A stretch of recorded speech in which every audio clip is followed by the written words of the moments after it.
Today and next time, we're going to discuss two famous cases decided by the Supreme Court of the United States in the past 60 years.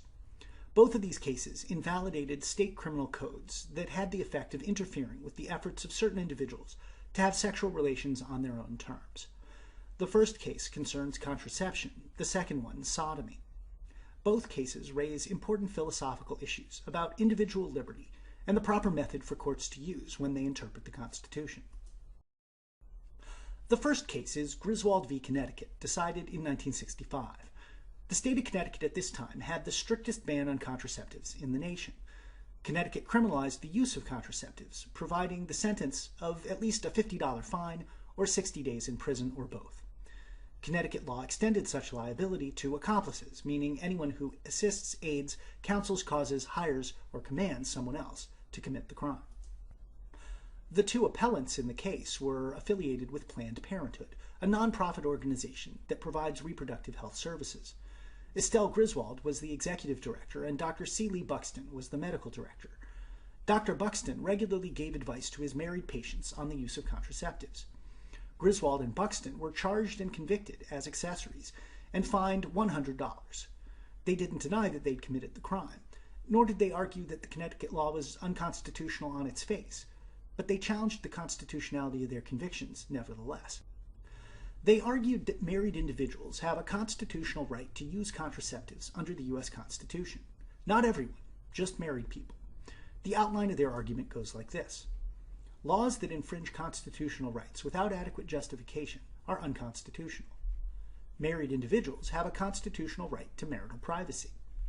The right to use contraception is an aspect of the right of marital privacy. Section 53-32 infringes the right of married couples to use contraceptives.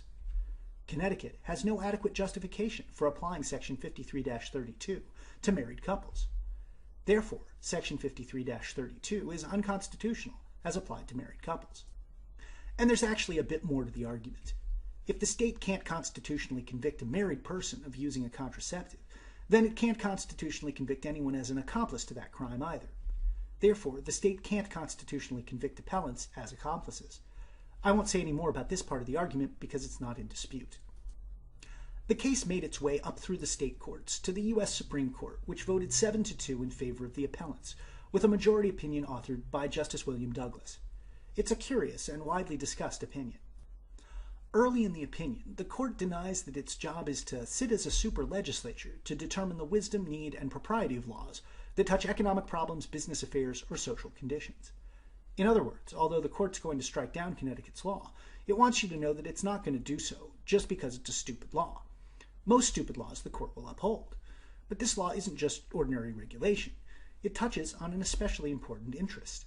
According to the court, this law operates directly on an intimate relation of husband and wife and their physician's role in one aspect of that relation. Is this true? Does Connecticut's law operate directly on an intimate relation of husband and wife? In one sense, it does. It makes it a crime for married couples to use contraceptives, which forces married couples to choose between committing a crime, refraining from intercourse altogether, and running a much greater risk of unwanted pregnancy than if they used contraceptives. The next question is whether a law that operates directly on an intimate relation of husband and wife implicates any constitutional rights. The court agrees with appellants that such laws implicate a constitutional right of marital privacy, as the third premise states. The majority opinion announces that there is indeed a marital right of privacy under the Constitution, as per the second premise. This was the first time a majority of justices on the Supreme Court of the United States had recognized such a right. However, the majority leaves it somewhat unclear which provisions of the Constitution undergird this right. What legal authority exists for this proposition? Various provisions of the Constitution are mentioned in the oral arguments and majority opinion, including the Ninth Amendment, which protects unenumerated rights, and the Due Process Clause of the 14th Amendment, which protects against deprivations of liberty without due process of law. But the court anticipates an argument against its premise that such a right to marital privacy is constitutionally protected in the first place. The argument goes like this. If the Constitution protects a right to X, then the word X appears in the text of the Constitution. The word privacy doesn't appear in the text of the Constitution. Therefore, the Constitution does not protect a right to privacy. The Griswold majority rejects the major premise of this argument.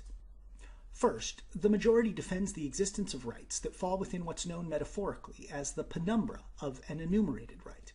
Penumbra is a term from astronomy that refers to the partial or imperfect shadow, outside the complete shadow of an opaque body such as a planet, where the light from the source of illumination is only partly cut off. The court defends penumbral rights using counter-arguments with the following structure. The Constitution protects a right to X. The word X does not appear in the text of the Constitution. Therefore, it's not the case that if the Constitution protects a right to X, then the word X appears in the text of the Constitution. In other words, the major premise of the previous argument is false. The court makes several substitutions for X, including a right to associate, a right to educate a child in the school of the parent's choice, and a right to study a particular subject or foreign language.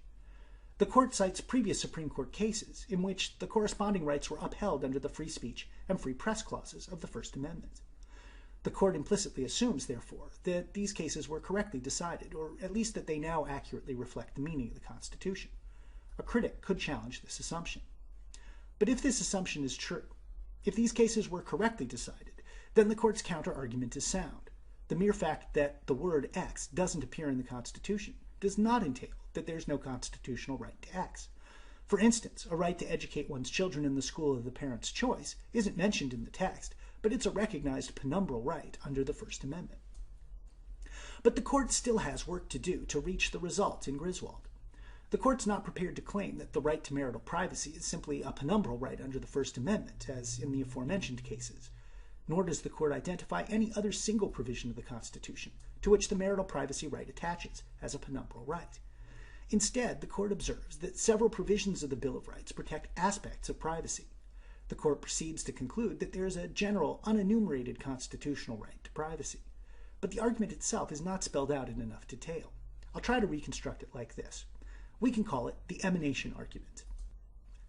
If several rights enumerated in the Constitution can be seen as promoting different aspects of a certain value V, then there's a general unenumerated constitutional right to V in addition to the enumerated rights. Several rights enumerated in the Bill of Rights can be seen as promoting different aspects of privacy. Therefore, there's a general unenumerated constitutional right of privacy in addition to the enumerated rights. This is a logically valid argument, and the court cites several amendments in support of the second premise. These include the First Amendment, Third Amendment, Fourth Amendment, and Fifth. So let's accept the second premise for the sake of argument. The amendments cited by the majority can indeed be seen as promoting aspects of privacy, although they could be seen in other ways as well. But what about that first premise? One could argue that the reason the First, Third, Fourth, and Fifth Amendments protect aspects of privacy is that privacy in general is an important constitutional value that should be recognized as an independent right. That's how the Griswold majority seems to reason. But one could object that the Constitution should not be understood as protecting a general right to privacy. If privacy were such an important value, then the Constitution would include a general amendment protecting it explicitly, a privacy amendment. For comparison, the Constitution doesn't merely protect specific aspects of speech in specific provisions. It protects speech in general in the First Amendment. By contrast, it doesn't protect privacy in general. It merely protects specific aspects of privacy in specific amendments, such as the Third Amendment right not to have soldiers quartered in one's home during peacetime. In response, the majority might cite the Ninth Amendment, which explicitly states that there are unenumerated constitutional rights. Because of the Ninth Amendment, one should not infer from the fact that there's a speech clause but no privacy clause that the Constitution provides a general right to speech but no general right to privacy. This is one plausible interpretation of the Ninth Amendment. There are others. But even if we accept this interpretation of the Ninth, the question then becomes, how are readers supposed to determine which unenumerated rights the Constitution protects? Consider the following premise. If there is a right to do X under a certain provision of the Constitution, then virtually all states have permitted individuals to do X, at least since that provision was ratified. An argument continues like this. It's not the case that virtually all states have permitted married couples to use contraceptives since the relevant constitutional provisions were ratified. Therefore, married couples don't have a fundamental constitutional right to use contraceptives. This is an important challenge to the Griswold court, but let's assume for argument's sake that married couples really do have a constitutional right to use contraceptives. The next question is what level of justification a state must advance in order to justify infringing that right with a criminal ban. The Griswold majority is not entirely clear about the burden the state must bear. But whatever the burden, the majority concludes that Connecticut has not borne it. The law is broader than necessary to achieve whatever legitimate purposes Connecticut might have, the court concludes. There's much more to be said about the Griswold case and its influence. As you probably know, the case laid the foundation for the abortion cases, two of which I'll discuss in another lecture. Next time we'll begin with a famous case in which the court upheld a state statute against a challenge based on privacy rights.